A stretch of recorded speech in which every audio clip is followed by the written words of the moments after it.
ಗುರುಗಳೇ, ಒಳಗೆ ಬರಬಹುದೇ? ಓಹ್, ಶ್ಯಾಮ್ ಭಟ್ರು, ಬನ್ನಿ ಒಳಗಡೆ. ನಿಮ್ಮ ನಿರೀಕ್ಷೆಯಲ್ಲೇ ಇದ್ವಿ.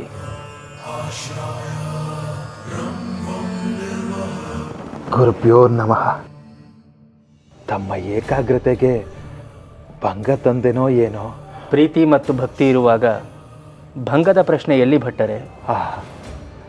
ಎಂತಹ ಮಾತು! ಯಶೋದೆಗೆ ಬಾಯಲ್ಲೇ ಬ್ರಹ್ಮಾಂಡ ತೋರಿದ ಶ್ರೀಕೃಷ್ಣನಂತೆ ನನಗೆ ಕರ್ಮ ಸಿದ್ಧಾಂತದ ಜಗತ್ತು ತೋರಿದವರಲ್ಲವೇ ನೀವು? ಕೃಷ್ಣನಿಗೆ ಕುಚೇಲ ಅವಲಕ್ಕಿ ತಂದ ಹಾಗೆ ನಾನು ಮಾವಿನ ಹಣ್ಣು ತಂದಿದ್ದೇನೆ. ಇದು ತಮಗೆ ಇಷ್ಟವೆಂದು ನನಗೆ ಗೊತ್ತಿದೆ. ದಯಮಾಡಿ ಸ್ವೀಕರಿಸಬೇಕು. ನಾವೀಗ ಬೇಕು ಅನ್ನೋ ಮೋಹದಿಂದ ಹೊರಗೆ ಬಂದಿದ್ದೀವಿ ಅನ್ನೋದನ್ನ ಮರೆತುಬಿಟ್ರಾ ಭಟ್ರೆ? ಆಸೆಯನ್ನು ನಿರಾಕರಿಸಿದಾಗಲೇ ಮಾನವ ವಿಶ್ವಮಾನವನಾಗುವುದು. ಇರಲಿ, ನಿಮ್ಮ ಹೆಸರಲ್ಲಿ ಮಠದ ಮಕ್ಕಳಿಗೆ ಸ್ವೀಕರಣೆಯಾಗುತ್ತದೆ. ಇಡಿ.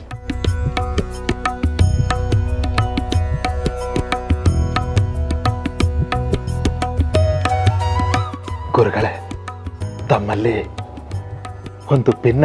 ಹೇಳಿ ಭಟ್ರೆ. ನನಗೆ ಈ ಭಾವಬಂಧನ ಸಾಕು ಎನಿಸಿದೆ. ಮುಕ್ತಿ ಕರುಣಿಸಿದರೆ ಈ ಬದುಕಿನಿಂದ ಮುಕ್ತನಾಗುತ್ತೇನೆ.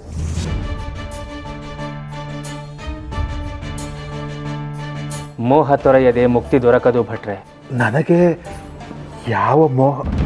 ಓ,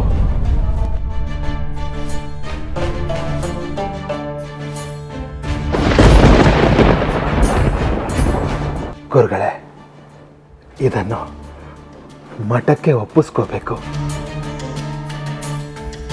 ಈ ದೇಹಕ್ಕೆ ಚೈತನ್ಯ ನೀಡುವ ನೀರು, ಗಾಳಿ, ಆಹಾರ ಯಾವುದೂ ನಮ್ಮದಲ್ಲ.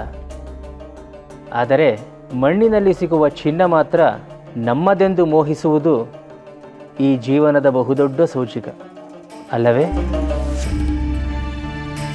ಹೌದು ಗುರುಗಳೇ, ಅದೇ ಮನುಷ್ಯನ ಮಹಾ ದೌರ್ಬಲ್ಯ. ಭಟ್ಟರೆ, ಕಲಿಯುಗದಲ್ಲಿ ಧರ್ಮಾರ್ಥ ಕಾಮ ಮೋಕ್ಷಗಳಲ್ಲಿ ಕಾಮ ಮಾತ್ರ ಪ್ರಚಲಿತದಲ್ಲಿರುತ್ತದೆ. ಕಾಮ ಎಂದರೆ ಆಸೆ, ವಾಂಛೆ. ಅದನ್ನು ವರ್ಜಿಸಬೇಕು. ವರ್ಜಿಸಬೇಕೆಂದ ಮಾತ್ರಕ್ಕೆ ಅದನ್ನು ಮಠಕ್ಕೆ ಕೊಡಬೇಕೆಂದೇನಿಲ್ಲ. ಅದನ್ನು ನಿಮ್ಮ ವಂಶೀಯರಿಗೆ ಕೊಡಿ. ಕಷ್ಟ ಕಾಲದಲ್ಲಿ ಬರುತ್ತದೆ.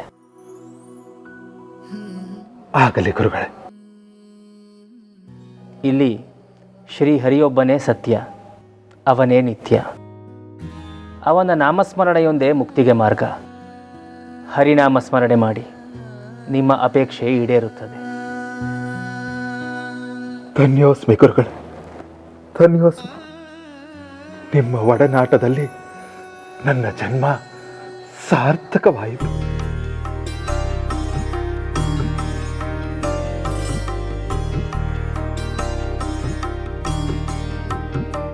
ಇಷ್ಟಾರ್ಥ ಸಿದ್ಧಿ ಪ್ರಾಪ್ತಿರಸ್ತು.